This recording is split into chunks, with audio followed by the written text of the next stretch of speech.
JP village ফুডের ছোট্ট রান্নাঘরে সবাইকে স্বাগত জানিয়ে নতুন একটা রান্নার ভিডিও শুরু করছি। বন্ধুরা, আজকে বানাবো ধনেপাতার আচার। ভিডিওটা প্রথম থেকে শেষ পর্যন্ত দেখুন। ভিডিওটা ভালো লাগলে চ্যানেলটাকে সাবস্ক্রাইব করে পাশে থাকুন। তো বন্ধুরা, ধনেপাতার আচার কিভাবে বানাই দেখতে থাকুন। বন্ধুরা, এখানে ধনেপাতা নিয়েছি। ধনেপাতা ভালোভাবে 3-4 বার ধুয়ে আমি রোদে ভালোভাবে শুকিয়ে নিয়েছি। বন্ধুরা, এখন তো ধনেপাতা বাজারে খুব কম দাম। বাজার থেকে কিনে আচার বানিয়ে 1 বছর রেখে দিন। এই ধনেপাতার আচারটা কিন্তু খেতে খুব দারুণ হয়। আমি ধনেপাতাটা কুচি কুচি করে কেটে নিয়েছি। এবার আমি ধনেপাতাটা পেস্ট করে নেব। বন্ধুরা, ধনেপাতা বেটে নিয়ে এসেছি। ধনেপাতা এইভাবে বাটতে হবে, মিহি করে বাটলে হবে না, তাহলে সেটা ধনেপাতা বাটা হয়ে যাবে। আচারের জন্য এইভাবে বাটতে হবে। বন্ধুরা, গ্যাসে একটা কড়াই বসিয়েছি। কড়াইটা গরম হয়ে গেছে। এবার আমি এর মধ্যে সর্ষে তেল দিয়ে দিলাম। একটু বেশি পরিমাণ দিতে হবে, যেহেতু এটা আচার।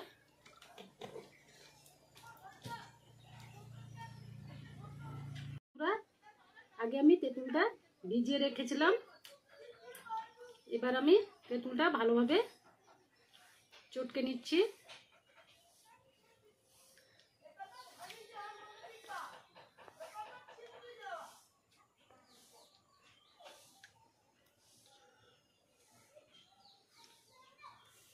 এবার আমি তেঁতুলের কাঠটা বের করে নিচ্ছি।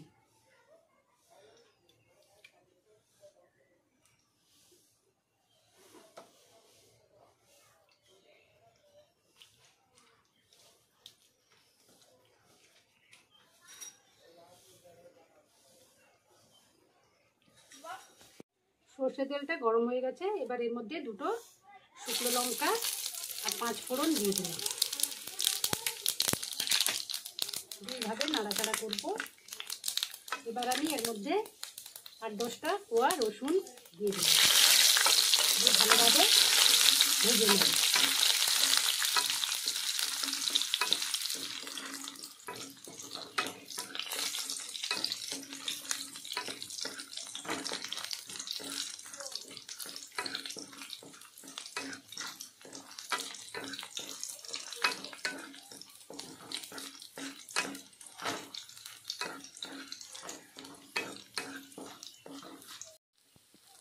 এবার আমি এর মধ্যে তেঁতুলের কাঠটা দিয়ে দিলাম।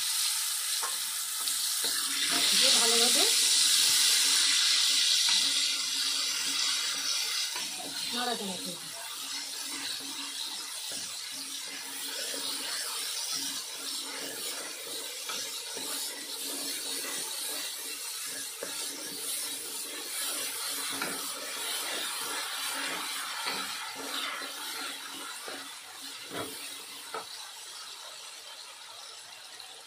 এবার এর মধ্যে স্বাদ মতো লবণ দিয়ে দিলাম। লঙ্কা গুঁড়ো 1/2 চামচ মতো, হলুদ গুঁড়ো 1/2 চামচ মতো দিয়ে দিলাম, ধনে গুঁড়ো 1/2 চামচ মতো দিয়ে দিলাম। এখানে জিরে গুঁড়ো 1/2 চামচ দিয়ে দিলাম।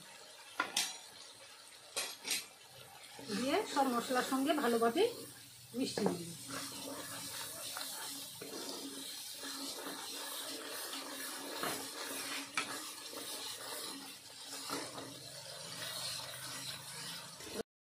বন্ধুরা, এই ধনেপাতার আচারটা আপনারা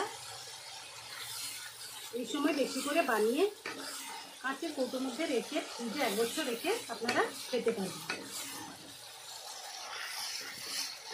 এতে খুব দারুণ টেস্ট হয়। বন্ধুরা, যারা এখনো এই ধনেপাতার আচার বানাননি, তারা একবার হলেও এই ধনেপাতার আচারটা বানিয়ে দেখুন। এতে কত দারুণ হয়।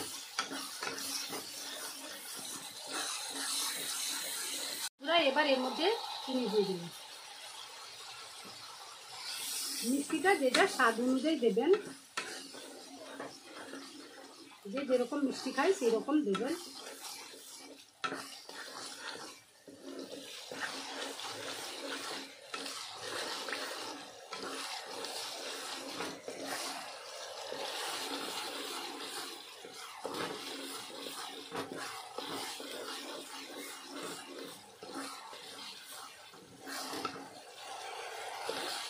মশলাটা ভালোভাবে বন্ধুরা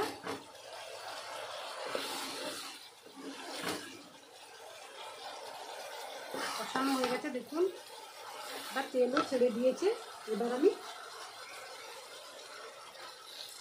ধনে বাটা দিয়ে দিই।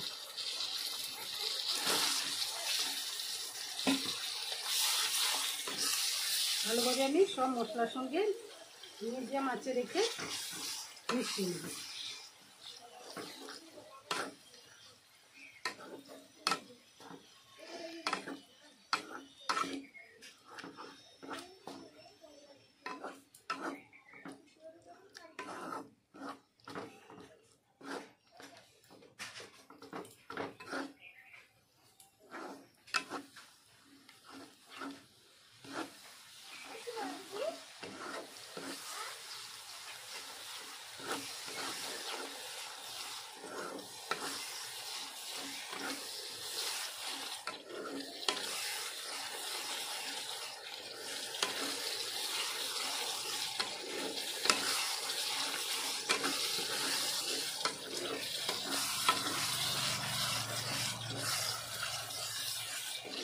বন্ধুরা ধনে পাতার আচারটা হয়ে এসছে। দেখুন বন্ধুরা সাইডগুলো পুরো তেল ছেড়ে দিয়েছে। ধনে পাতার আচারটা হয়ে এসছে। আচারটা হয়ে গেছে। এবার আমি গ্যাসটা অফ করে দিলাম।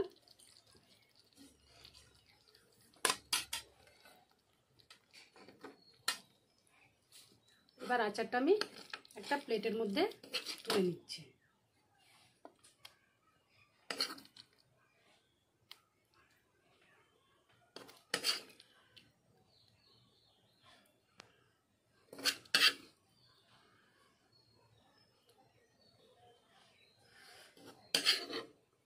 বন্ধুরা এই ধনেপাতার আচারটা গরম ভাতের সঙ্গে জাস্ট জমে যাবে।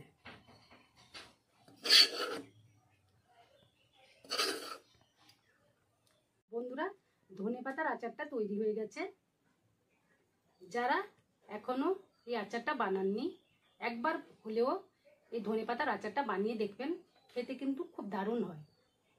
তাহলে বন্ধুরা ভিডিওটা আজ এই পর্যন্ত। পরের দিন একটা নতুন রান্নার ভিডিও নিয়ে আবার ফিরে আসব। ততক্ষণ পর্যন্ত আপনারা সুস্থ থাকুন, ভালো থাকুন।